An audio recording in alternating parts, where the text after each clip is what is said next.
of the Chinese opening theory. Alright, so welcome back to episode 2 of opening theories. Today we're still going to be focused on the Chinese in a little more in depth here. So from last time we saw the opening, so like this, and black plays like this, even though black can play this stone also up high. That would be the high Chinese. And then we look some variation at white approaching up top, and black just backs off, slides peacefully, and then black gets the option next, right? So black plays here, and then white backs off, and remember black has 3 options here. But in this variation we picked this one.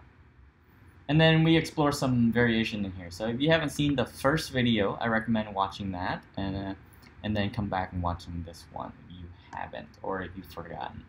But here, we're going to look at white approach here like this. So remember, there's a kosumi here, right? And then our reply would be another kosumi, or this knight move here, if you remember that.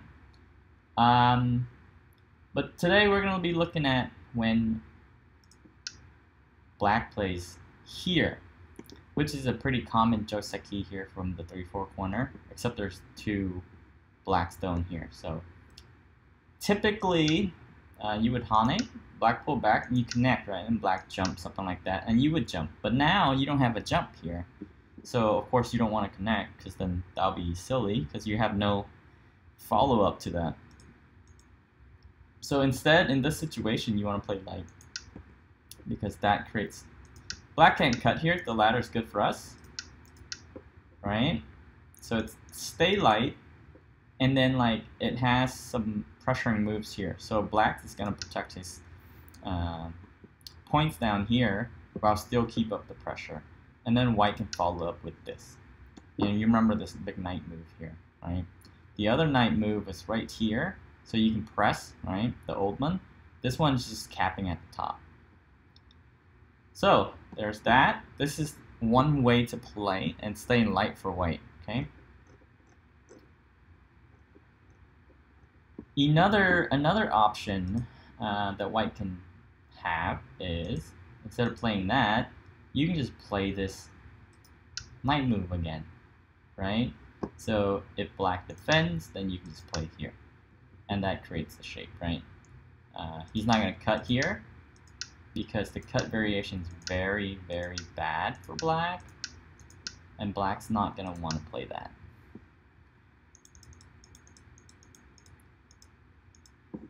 Right, so this is a way to make shape here. And then there's one other variation that you don't want to play as white in the situation where black does that, is the avalanche. So if you play that, this sequence is kind of long here, a little bit advanced. So hane, and then black would play the counter hane. You would atari, right? This is all avalanche stuff. So if you don't know it, I say I recommend you explore the avalanche first. So after that, let's see, we're at 5. Black descend. White descend. Black has to protect this, right? Because if he doesn't, if he protects this, white's just going to take the corner really easily. So this is black's way of resisting. Because now you can't cut here. If you cut here, you're going to die in a ladder, right? It's very complicated joseki here, so that's why I say this information is kind of dense. It doesn't really explain a lot of stuff here, and so I'm trying to explain it to you guys as we go along here. So you have 8, so because of that, white has to protect the ladder, right? So this is protecting the ladder. At the same time, threaten if black protects here, now you still same situation. So black has to counter. So black doesn't have sentai yet to come back and protect that cut, right? So you have here, and then black has this one. Now this one, if you cut again, you're gonna die in a ladder, again, except there's a throw-in first, right? So that's why this no-b here is valid. So here, white has to protect the no-b, so he no-b himself, so it protects the throw-in and ladder and all that junk. And so now this move is still down here, right? So still here. So now black's gonna play this to remove the liberties, because now if he cut, he can just Atari black this way, right? It's not, I mean white this way. So it's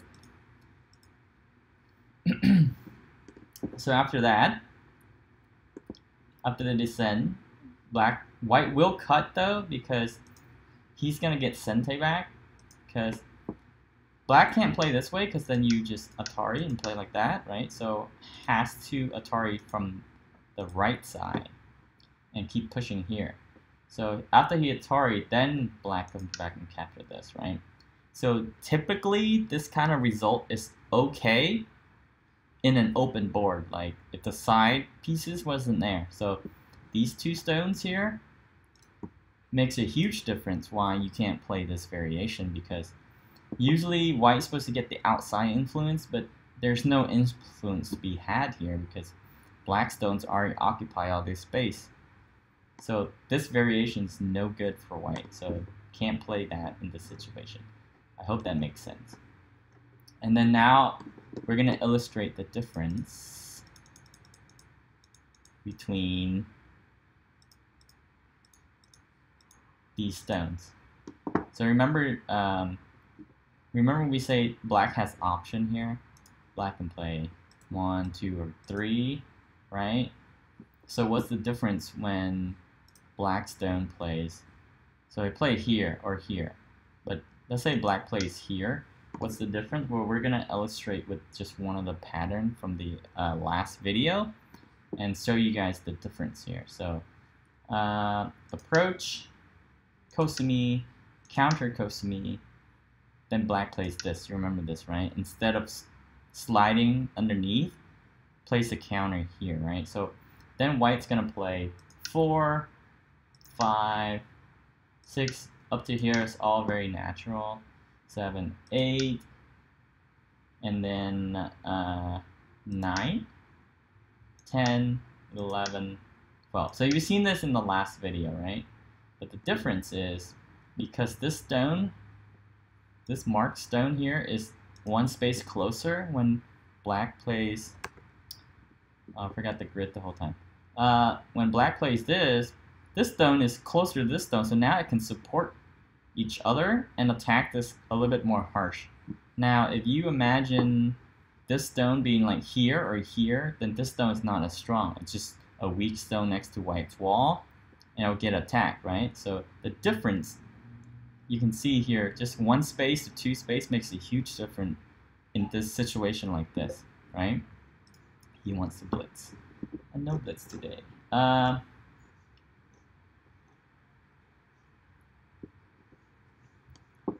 And then let's go back to the high knight again.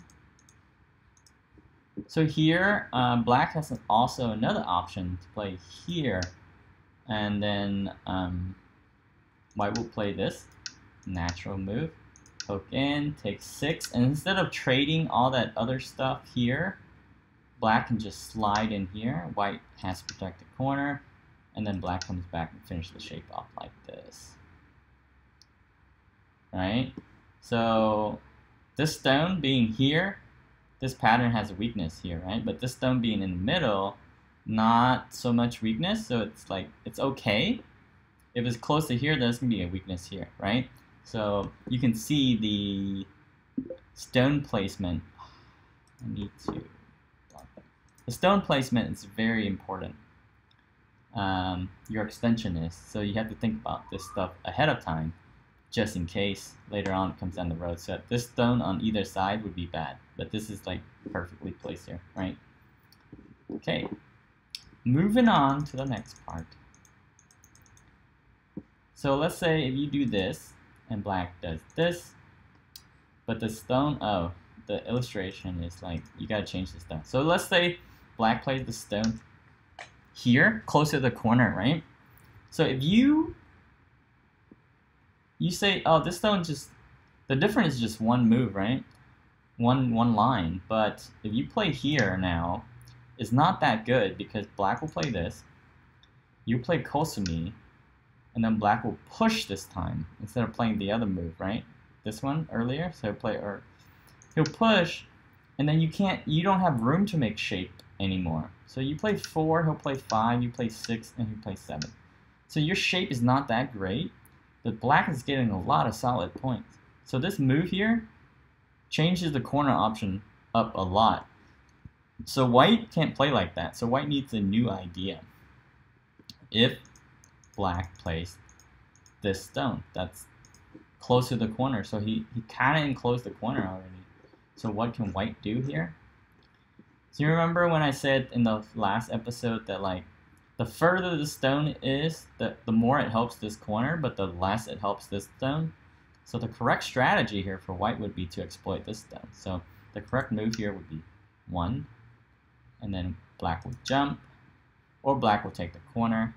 In that case, well, it would be hard to take the corner because if you did choose to take the corner, black would just block. I mean, white would just block you, right?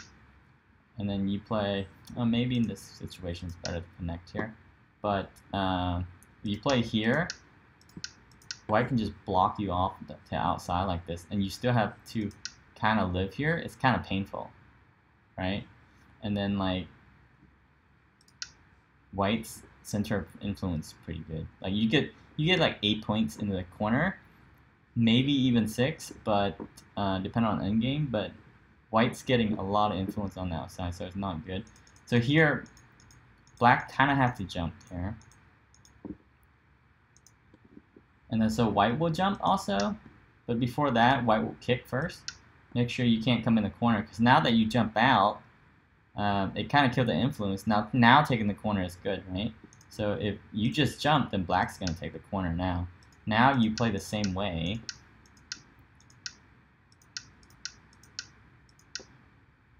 This cut might be dangerous, right? Because of this stone here. So that's why white has to kick first. So the order of move matters. So you kick, descends, then you jump, and then black jump, then you jump, right? So this is the correct strategy in this this board position because of this stone being so far away from this stone. And then another variation from this is the crazy knight move, which was played for a little bit of time back in the day. I don't think you see pro play this move anymore, but it leads to this. So of course white can't let black do this because it's kind of like a weakness here. So you can cut, right? Cut here, descend, then cut, then Atari, go up, Atari again, go up. Now you have to connect, right? You can't push here because that just dies and you're in bad shape. So you have to go back and connect. So you can't push. So you connect. Then white gets 10. Now you have to play, because this isolation here, you kind of have to make the corner live here. So it's priority. So you have to play that, and then white gets 12. And you have to play this one. If you go back and you try to save these stones, this can put black in a lot of trouble here.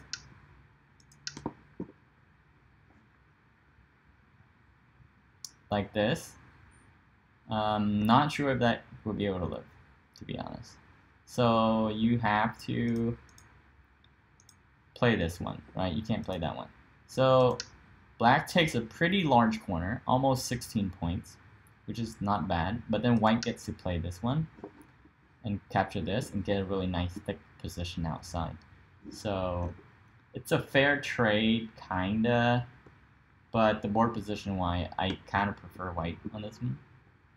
But I think if you put this in Lila, Lila might prefer black because this wall to Lila doesn't really mean much.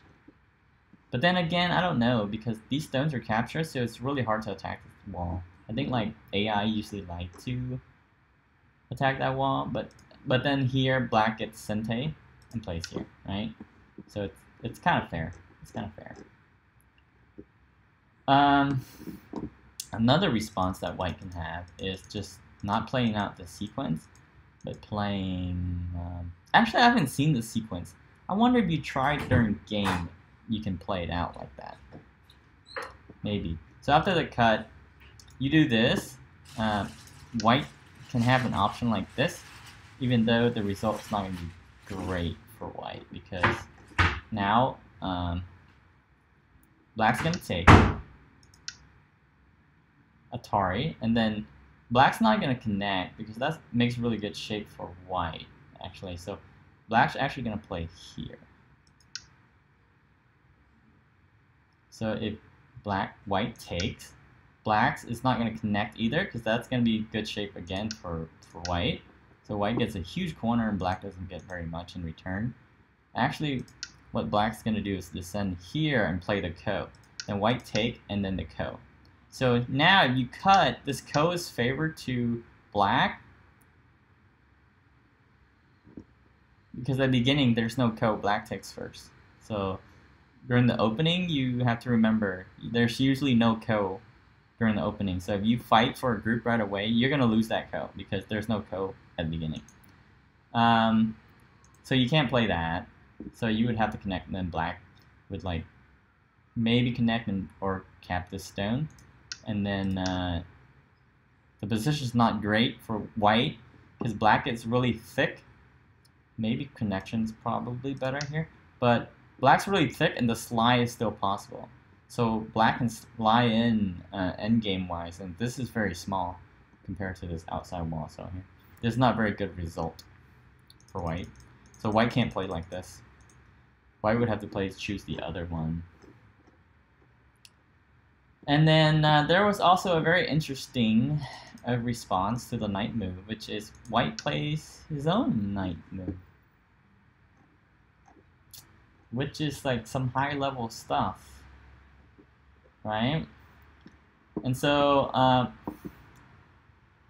trying to catch up here. Okay, so black has a nice Tetsuji in this situation. If white counter with a, I mean, the outside doesn't really matter at this point, but just this knight move here has a some sequencing on my notes. It's kind of wrong, but we'll just try to wing it here. So black has this move, this Tetsuji move. You've probably seen it in pros game here and at high level play. So he'll poke here first. White has to block, right? And then you play this wedge here. Well, not really a wedge, a clamp. And then if white just connect, then you get really good shape, right? So white's gonna have to resist. So what white's gonna do is push through instead of connecting. So when white push through, what you do is you just connect. Then he try to cut you. You play like this, he can't cut you. If he tried to cut you, you can cut him. And then now he's kind of in trouble here. He can't Atari here. I mean, technically he could, but he has to go back. So if he Atari here, he has to go back still. So he'll probably play here. Then you can do this. Yeah, and you live in the corner. And the outside stones, they're still Aji here. Black is not completely dead here.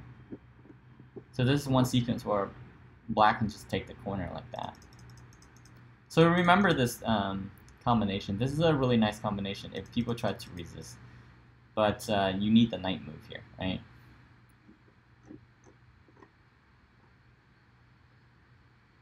And then there's another, from this variation, there's another variation where, okay, you connect. Instead of pushing through, because white can't push through, right? So white's going to play this instead.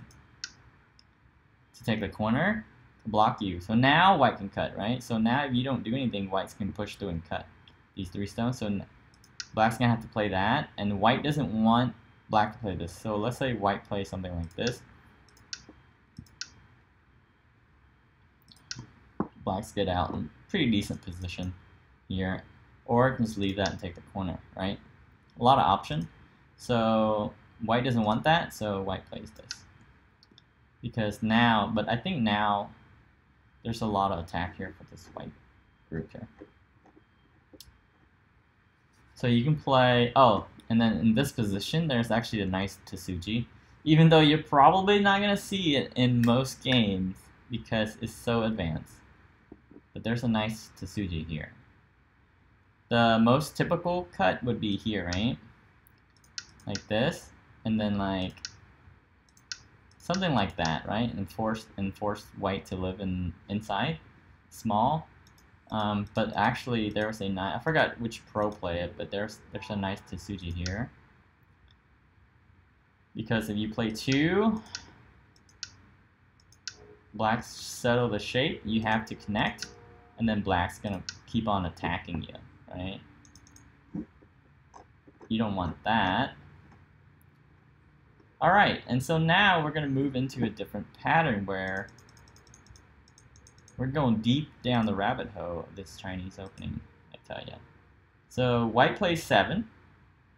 So instead of playing 7, which is this far extension, after this, what black can do is also tenuki the corner and play up here. And if white responds, then black can just back off here, right? And this is staying light because the corner is still open. If you get invade here, you just block the top and take the outside influence, and then, or you can just take the corner. But then after that, after 3, white's gonna kick because this stone, he's got Sente back, so he's gonna put pressure on this stone. And then so we have this combination, right? This is very stereotypical of an opening usually, when black kind of tanukis and play somewhere else, white can come back and kick, and then pincer on it, and then black plays 7.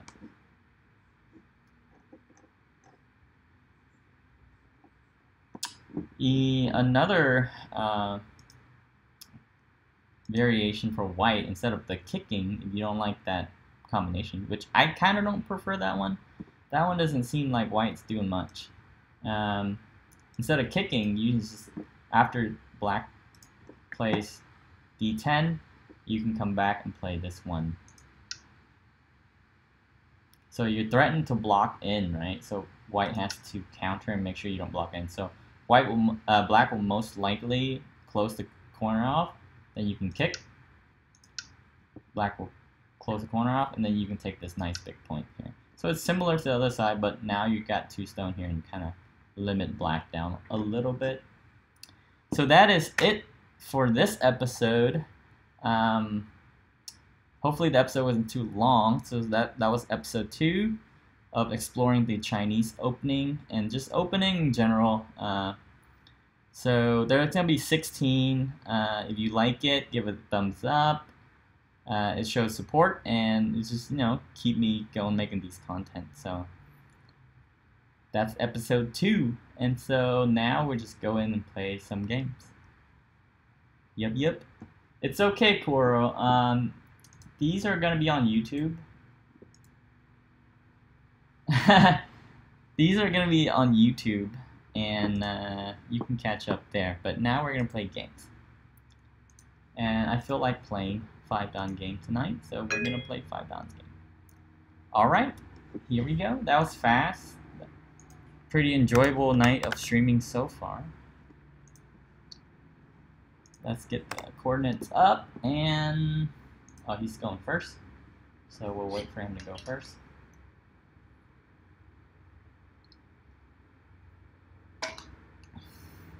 And tonight I'm going to try to use all my time. Alright, so we're going to try to apply some of the opening moves. I know I've been playing a lot of